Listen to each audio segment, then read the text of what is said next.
మరి విశాఖపట్నంలో కనక మహాలక్ష్మి అమ్మవారు ఒక చెయ్యి తెగిపోయి ఉంటుంది అమ్మవారికి. మరి ఆవిడ ఎంత అనుగ్రహమూర్తి! అసలు ఈ మార్గశీర్ష మాసంలో విశాఖపట్నంలో కనక మహాలక్ష్మి అమ్మవారి యొక్క దేవస్థానం ఇసకేస్తే రాలదు, అంతటి అనుగ్రహప్రదాయిని.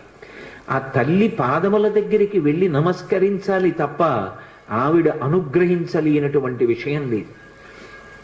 ఈ మధ్య కాకినాడలో నాకు అత్యంత ప్రాణ సమానమైనటువంటి మిత్రుడు, అతన్ని గుండె ఆపరేషన్ చేయడానికి థియేటర్లోకి తీసుకెళ్లారు అని చెప్పి డాక్టర్ గారు నాకు నా ఫోన్కి మెసేజ్ పెడితే, ఆయన్ని రక్షించుకోవడం నా చేతిలో ఉంటుందా? ఆ పరదేవత రక్షించాలి.